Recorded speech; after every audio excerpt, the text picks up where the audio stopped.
नमस्कार विद्यार्थी मित्रांनो, ग्रोइंग स्टुडंट्स या यूट्यूब चॅनलमध्ये आपणा सर्वांचे स्वागत आहे। आज आपण बघणार आहोत ग्रामसेवक कृषी घटक तांत्रिक वरचे मिनिमम 30 प्रश्न जे तुम्हाला येणाऱ्या परीक्षेमध्ये महत्त्वाचे ठरणार आहेत। त्यामुळे व्हिडिओ शेवटपर्यंत पाहायचा आहे। आतापर्यंत आपल्या ग्रोइंग स्टुडंट्स या यूट्यूब चॅनलच्या माध्यमातून कृषी घटक तांत्रिक या विषयावर 90+ व्हिडिओ आपण अपलोड केलेले आहे। तुम्हाला अवेलेबल होण्यासाठी त्याची कृषी घटक तांत्रिक नावाची प्लेलिस्ट आहे, त्याची लिंक तुम्हाला डिस्क्रिप्शनमध्ये दिलेली आहे। त्यावर क्लिक करून इथून मागील सर्व व्हिडिओ तुम्ही पाहू शकता। बरे मित्रांनो, चॅनलवर जर नवीन असाल तर लगेच आपल्या चॅनलला सबस्क्राइब करून घ्यायचं आहे आणि बेल आयकॉनला ऑलवर सिलेक्ट करायचं आहे आणि व्हिडिओला लाईक नक्की करायचं आहे। तर बघूया पहिला प्रश्न पहा काय आहे। खालीलपैकी मोसमी पावसापैकी मुख्यतः कोणापासून देशात सर्वाधिक पाऊस पडतो? बघा, एखाद वेळेस तुम्हाला प्रश्न येऊन गेलेला असेल, कारण आपल्या व्हिडिओ सिरीजमध्ये कुठल्या ना कुठल्या भागामध्ये अशा प्रकारचे प्रश्न रिकाम्या जाग्यात म्हणा किंवा एका वाक्यात म्हणा आपण टाकलेली। तर काय 4 पर्याय तुमच्या समोर दिलेले बघा। काय नैऋत्य पावसापासून, ईशान्य पावसापासून, आग्नेय पावसापासून आणि वायव्य पावसापासून। तर मोसमी पावसापैकी मुख्यतः कोणापासून आपल्या देशामध्ये सर्वाधिक पाऊस पडतो? योग्य उत्तर काय येईल? तर त्याचं योग्य उत्तर आहे नैऋत्य पावसापासून। तर विद्यार्थी मित्रांनो, आजचा जो आपला जो व्हिडिओ आहे आपण हा जास्त विश्लेषण न करता वन लाइनर पद्धतीने बघणार आहोत। पुढचा प्रश्न पाहूया। सुबाबळीचे जन्मस्थान डॅश देशामध्ये आहे। सुबाबळीचे जन्मस्थान विचारलेलं आपल्याला 2 नंबरचा प्रश्न आहे। 4 पर्याय तुमच्या समोर आहे आणि उत्तर तुम्हाला द्यायचं आहे। सुबाबळीचे जन्मस्थान मग कोणत्या देशामध्ये? बघा, दक्षिण मेक्सिको, उत्तर भारत, दक्षिण कोरिया, दक्षिण भारत। सुबाबळीचं जन्मस्थान विचारलेलं आहे आणि पटकन उत्तर द्यायचं आहे, कमेंट नक्की करायची। दक्षिण मेक्सिको पर्याय नंबर 1 हे त्याचं उत्तर आहे। पुढचा प्रश्न बघूया। सध्या महाराष्ट्रात मत्स्यबीज उत्पादन संगोपन केंद्र किती आहेत? डॅश आहेत म्हणजे सध्या महाराष्ट्रात किती मत्स्यबीज उत्पादन आणि संगोपन केंद्र आहे? प्रश्न महत्त्वाचा आहे, IMP आहे, खूप वेळेस परीक्षेमध्ये विचारलेला आहे। 4 पर्याय तुमच्या समोर आहे आणि या 4 पर्यायापैकी तुमचं उत्तर कोणतं आहे ते मला नक्की कळवा। आणि या व्हिडिओमध्ये तुम्हाला किती प्रश्नाचं उत्तर देता येतं ते सुद्धा तुम्ही मला कमेंटमध्ये कळवा।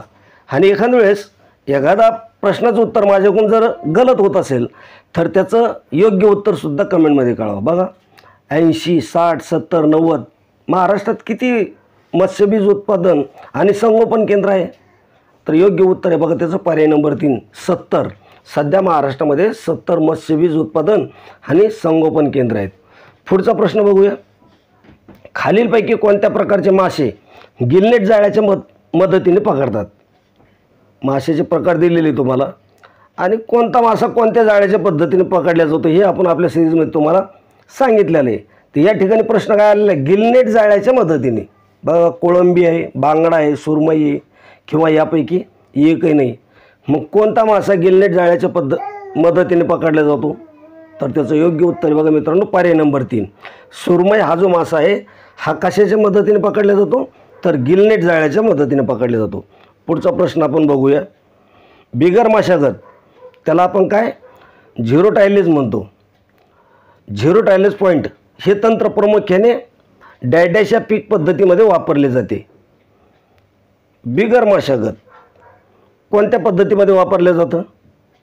बघा, 4 पर्याय तुमच्या समोर आहे, उत्तर तुम्हाला द्यायचं आहे। पर्याय काय दिलेले बा? भात आणि गहू, मक्का आणि गहू, ज्वारी आणि भुईमूग। बिगर मशागत 0 पॉईंट हे तंत्र प्रामुख्याने कोणत्या पीक पद्धतीमध्ये वापरले जाते? उत्तर काय येईल? पर्याय नंबर 1 भात आणि गहू। भात आणि गहू या पीक पद्धतीमध्ये काय होतं? 0 मशागत, बिगर मशागत, झिरो टायलेज हे तंत्र वापरले जातं। पुढचा प्रश्न आपण बघूया। राष्ट्रीय लोकसंख्या आयोग डॅश रोजी स्थापन झाला। IMP प्रश्न आहे, रिपीट होणारा प्रश्न आहे। राष्ट्रीय लोकसंख्या आयोग महत्त्वाचे प्रश्न लक्षात ठेवा आणि जे प्रश्न तुम्हाला येत नसतील ते प्रश्न काय करा, नोट डाऊन करत चला। राष्ट्रीय लोकसंख्या आयोग डॅश रोजी स्थापन करण्यात आलेलं आहे, सन दिलेली तुम्हाला आणि कोणत्या रोजी स्थापन करण्यात आला असा प्रश्न आपल्याला विचारलेला आहे। 11 जुलै 2005, 11 जुलै 2004, 11 जुलै 2000 आणि 11 मे 2001। काय उत्तर येईल त्याचं? बघा, राष्ट्रीय लोकसंख्या आयोग पर्याय नंबर 3 11 मे 2000 या रोजी काय करण्यात आलेलं आहे, स्थापन झालेलं आहे. पुढचा प्रश्न आपण बघूया. जगात तलम लोकरीकरता मेंढीची प्रसिद्ध जात कोणती आहे? तलम लोकर आणि कुठं भारतात नाही विचारलं, जगामध्ये तलम लोकरीकरता मेंढीची प्रसिद्धी जात कोणती आहे?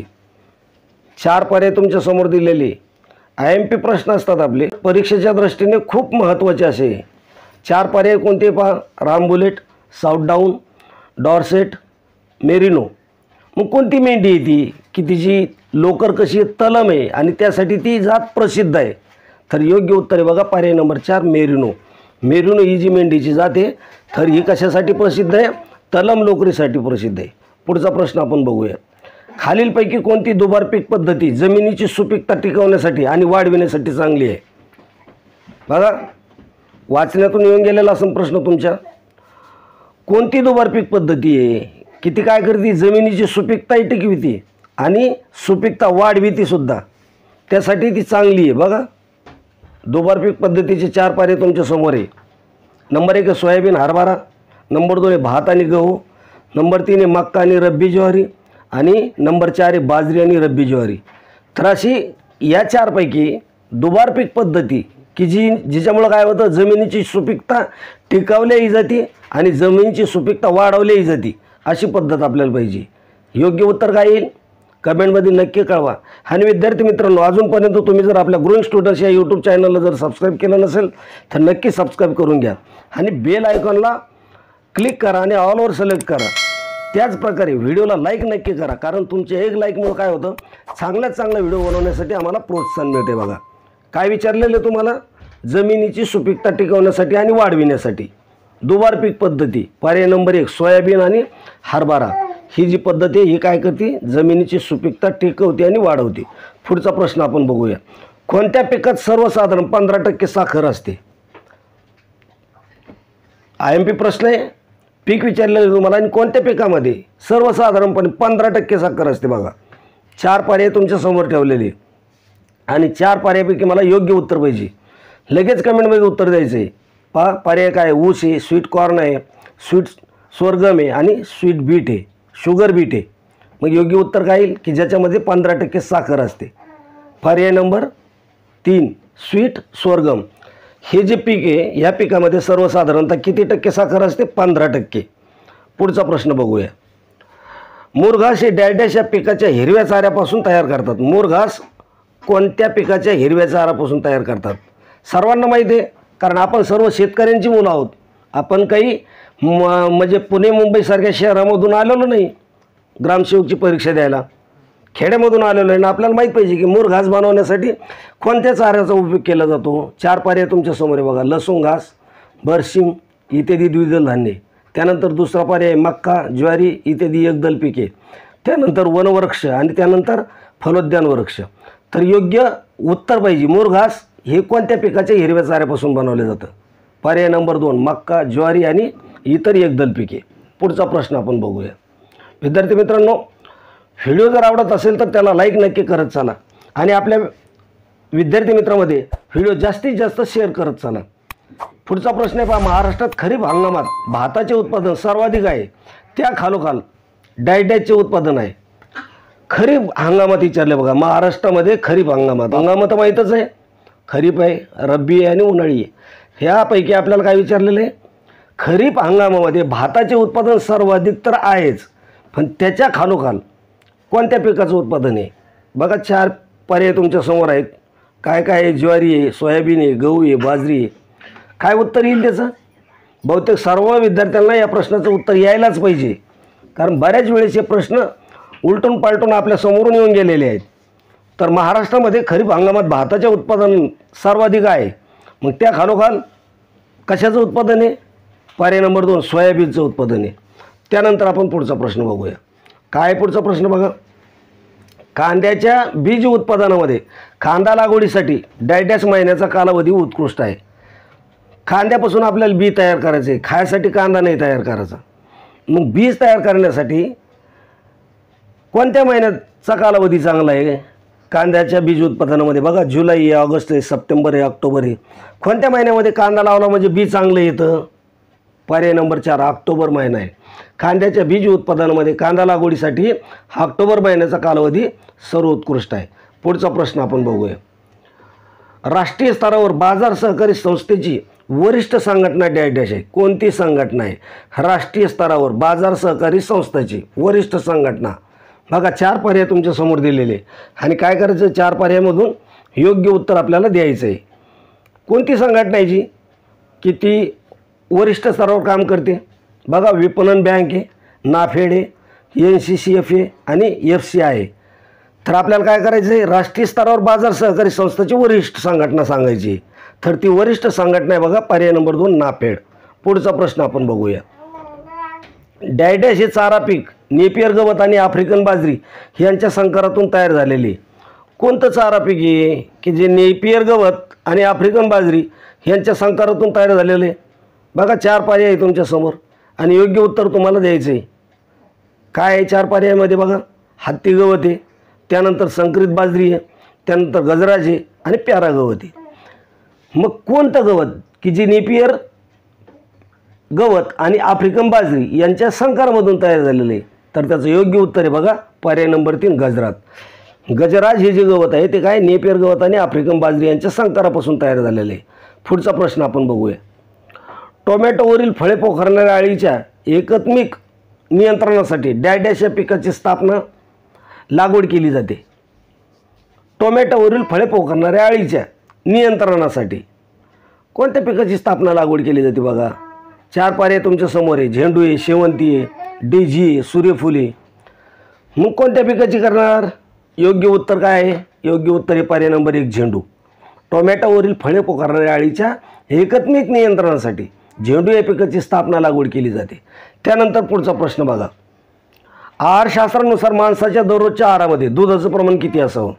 आहारशास्त्र जे आहे त्या आहारशास्त्रानं काय केलेले आपल्याला वेगवेगळ्या अन्नाचं प्रमाण दिलेलं आहे किंवा प्रथिने एवढे पाहिजे, कार्बोहायड्रेट्स एवढे पाहिजे, पिष्टमय पदार्थ एवढे पाहिजे, शर्करा इतकी पाहिजे.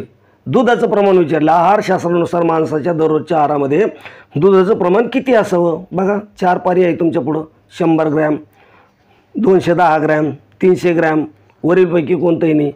मग किती असावं?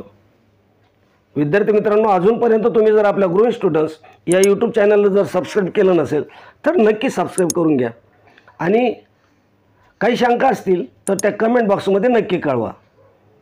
मग किती ग्राम दूध पाहिजे आपल्याला आहारशास्त्रानुसार रोजच्या आहारामध्ये? योग्य उत्तर आहे बघा काय, याचं योग्य उत्तर तुम्ही मला कमेंटमध्ये द्या. कारण हा प्रश्न 1-2 वेळेस आपल्या सिरीजमध्ये रिपीट झालेला आहे. त्यासाठी या प्रश्नाचं उत्तर तुम्ही काय करा, मला कमेंटमध्ये द्या. पुढचा प्रश्न आपण बघूया. भारतात गाईतील दूध उत्पादन शक्ती वाढवण्यासाठी करण्यात येणारे उपाय कोणकोणते आहेत? भारतामध्ये गाईतील दूध उत्पादन शक्ती वाढवण्यासाठी करण्यात येणारे उपाय कोणकोणते? तो उपाय दिलेले तुम्हाला 4 उपाय बघा. काय? संकर पैदाशी, निवडे, वळू निवडे आणि वरीलपैकी एकही नाही. मग गाईतील दूध उत्पादन शक्ती वाढवण्यासाठी कोणता उपाय यापैकी योग्य आहे? तर त्याचं योग्य उत्तर आहे पहा पर्याय नंबर 1 संकर पैदास. भारतात गाईतील दूध उत्पादन शक्ती वाढवण्यासाठी करण्यात येणाऱ्या उपायापैकी संकर पैदास हा योग्य उपाय. पुढचा प्रश्न आपण बघूया. शेळीची खालीलपैकी कोणती जात सर्वात जास्त दूध देणारी आहे? IMP प्रश्न आहे. बऱ्याच परीक्षेला हा प्रश्न रिपीट झालेला आहे. तुमच्या ग्रामसेवक किंवा कृषी सेवक, विस्तार अधिकारी या परीक्षेमध्ये हा प्रश्न रिपिटेशनमध्ये आलेला आहे. शेळीची खालीलपैकी कोणती जात सर्वात जास्त दूध देणारी जाते? उस्मानाबादी, जमनापरी, संगमनेरी, बारबारी. खालीलपैकी या जातीमधून तुम्हाला विचारलेले बघा. शेळीची खालीलपैकी जी जात आहे ती कोणती आहे? जमनापुरी. ही जात सर्वात जास्त दूध देणारी आहे. पुढचा प्रश्न आपण बघूया. दुधातील हानिकारक जंतूचा म्हणजे बॅक्टेरियाचा नाश करण्याच्या प्रक्रियेला काय म्हटले जाते? दूध शुद्ध करण्याच्या प्रक्रियेला काय म्हटलं जातं? बघा थोडक्यात म्हणजे काय, दूध शुद्ध करण्याच्या प्रक्रियेला काय म्हटलं जातं? 4 पर्याय तुमच्या समोर दिलेले आहेत. कोणकोणते पहा. पाश्चरायझेशन आहे, त्याच्यानंतर स्टरिलायझेशन आहे, होमोजिनायझेशन आहे आणि मॉइश्चरायझेशन आहे. मग दुधातील हानिकारक जंतूचा नाश करण्यासाठी कोणती प्रक्रिया वापरली जाते? योग्य उत्तर काय येईल त्याचं? पर्याय नंबर 1 पाश्चरायझेशन ही प्रक्रिया वापरली जाते. या 4 पर्यायापैकी पाश्चरायझेशन ही जी प्रक्रिया आहे ही वापरली जाते. पुढचा प्रश्न आपण बघूया. खालीलपैकी कोणत्या जातीच्या म्हशीच्या दुधात जास्त स्निग्ध पदार्थाचे प्रमाण असते? जास्तीत जास्त स्निग्ध पदार्थ खालीलपैकी कोणत्या जातीच्या म्हशीच्या दुधामध्ये असतं? बघा, सुरती आहे, पंढरपुरी आहे, जाफराबादी आहे, मुर्रा आहे. 20 नंबरचा प्रश्न आहे. 4 पर्याय तुमच्या समोर दिलेले आणि उत्तर तुम्हाला शोधायचे आहे. खालीलपैकी कोणत्या जातीच्या म्हशीच्या दुधात जास्तीत जास्त स्निग्ध पदार्थाचं प्रमाण असतं? योग्य उत्तर काय येईल? पर्याय नंबर 3 जाफराबादी या म्हशीच्या दुधात जास्तीत जास्त स्निग्ध पदार्थाचं प्रमाण असतं. लक्षात असू द्या. IMP प्रश्न आहे. पुढचा प्रश्न आपण बघूया. पुढचा प्रश्न पाहण्या अगोदर विद्यार्थी मित्रांनो, मी तुम्हाला एक रिक्वेस्ट करतो, एक विनंती करतो की आतापर्यंत तुम्ही जर आपल्या ग्रोइंग स्टुडंट्स या यूट्यूब चॅनलला सबस्क्राईब केलं नसेल तर नक्की सबस्क्राईब करून घ्या.